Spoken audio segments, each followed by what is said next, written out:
ये युद्ध गोलियों से नहीं, सांसों से लड़ा जा रहा था।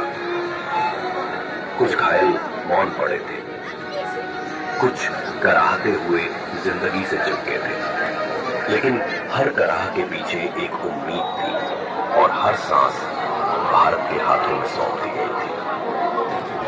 इन गलियारों में सिर्फ दवाइयां नहीं चल रही थी, यहाँ दुआएं भी इलाज का हिस्सा थी। हर हाथ जो घायल को छू रहा था उसमें जीवन लौटाने का प्रण छिपा था। धरती पर मौत फैली थी, लेकिन इन गलियारों में जिंदगी अब भी अपनी आखिरी सांस तक लड़ रही थी। ये ताबूत किसी रणभूमि से नहीं आए थे, ये तो छुट्टियों पर आए मेहमान थे, जो हंसते हुए कश्मीर की वादियों को देखने निकले थे, लेकिन लौटे खामोश कफनों में। उसकी मासूम आंखें समझ नहीं पा रही थी कि मां इतनी चुप क्यों हो गई। हर चेहरे पर सवाल था, क्यों, किस लिए?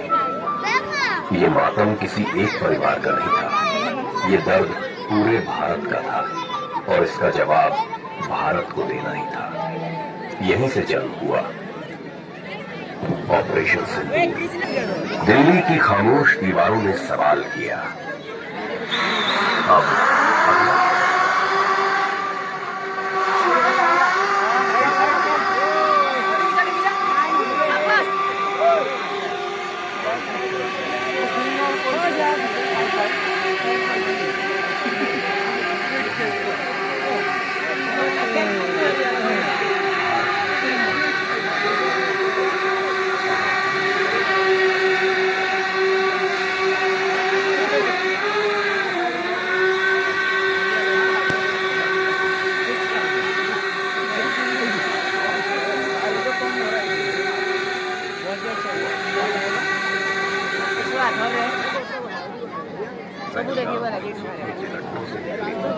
अब वे अड्डे हमारी पकड़ में थे, बचने का कोई रास्ता नहीं था। भारत अब चुप नहीं रहेगा, अब सिर्फ जवाब नहीं, प्रहार होगा। रात की खामोशी टूट चुकी थी, अब आसमान में गूंजने वाली थी भारत की दहाड़।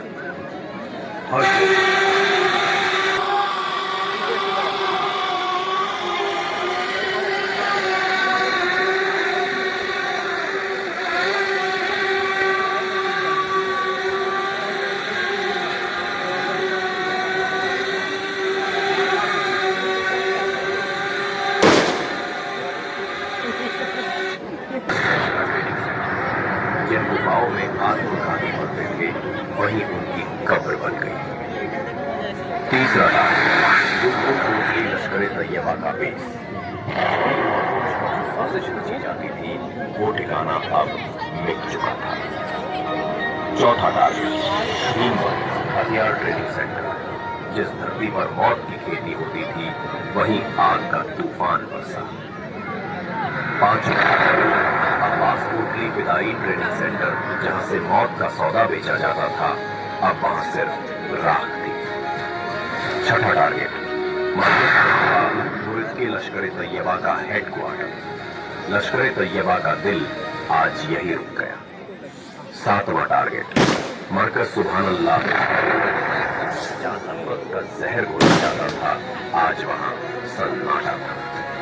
सेंट्रल कमांड हेडक्वार्टर और अंत में सिर, जो मासूमों के कत्ल का मालिक था, भारत ने उसे ही नेस्तनाबूद कर दिया। ये सिर्फ हमला नहीं था, ये संदेश था, भारत अब चुप नहीं रहेगा।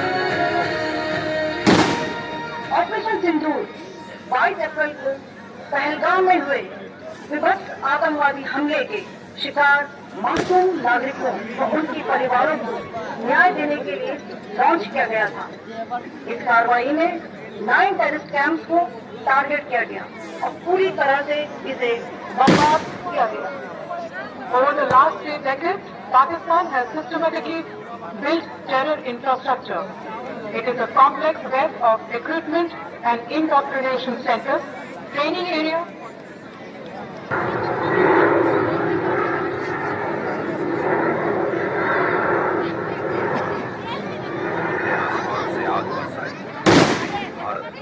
आग को बिजली से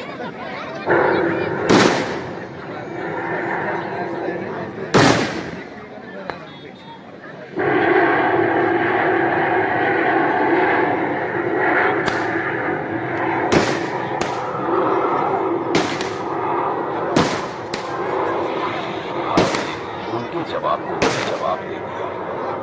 दूसरा, भारत ने सिर्फ सीमा ही नहीं बल्कि अपने लोगों के विश्वास और अपने भविष्य की भी रक्षा की थी। दुश्मन पलट के दोबारा भारत की तरफ आंख न उठाए, इसलिए पाकिस्तान की रीढ़ को तोड़ना जरूरी था। नूर खान पाकिस्तान का अहम उन पंखों को कतर दिया गया था। जेकोबाबाद दक्षिणी पाकिस्तान का अहम ठिकाना, जहां से सफाई और ऑपरेशन चलते थे, आज वहां सिर्फ राख और दरारें हैं। रहीम यार खान एयरबेस, जो कभी पाकिस्तान की सुरक्षा ढाल था, वो अब मलबा बन चुका था। इसके साथ ही कई सैन्य ठिकानों को निशाना बनाकर नष्ट कर दिया और उनकी परमाणु धमकी को हमेशा के लिए दफन कर दिया गया। सनातन संस्कारम परिवार भारत की थल सेना, जल सेना और वायु सेना को ऑपरेशन सिंदूर में दिखाई गई वीरता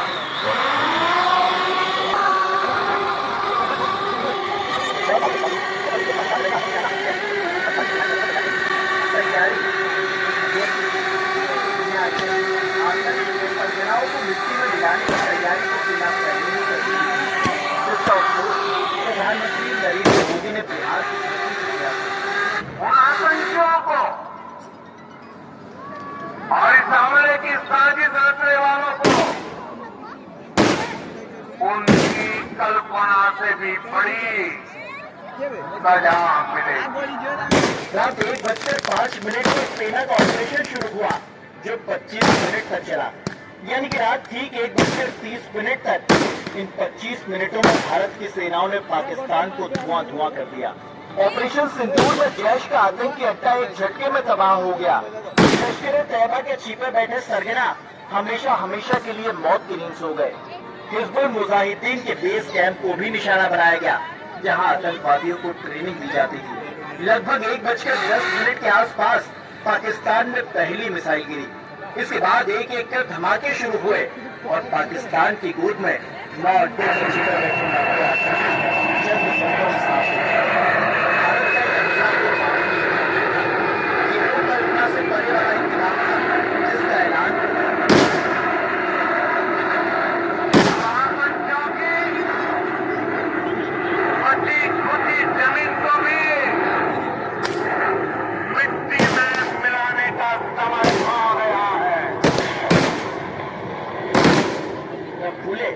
भूलने दिया, घर में घुसकर मारा। ये भारत का तरीका है।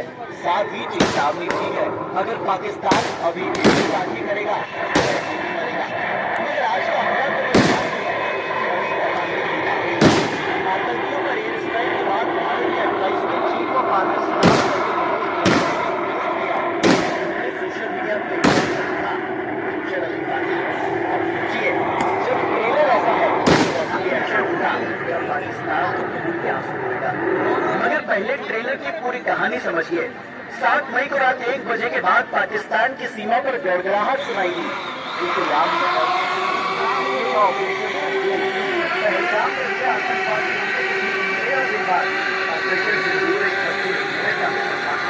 लाहौर के पास महावरपुर शहर के मोहम्मद का घर था, यही मजदूर अजहर पैदा हुआ था। जम्मू के सामने एलओसी को सटा हुआ कोसी वाला आकर इसी तरह से नीलमबाई, जलपाई, पाक सेक्टर, मुजान, दूधियान और सबका पानी एरिया सिलेक्शन भी ऐसे किया गया था और आतंक का बुनियादी ढांचा भी तबाह हो गया। ये था भारत का अब एक कर आतंक के वो ठिकाने समझिए जहां भारत ने विजय पताका फहराई।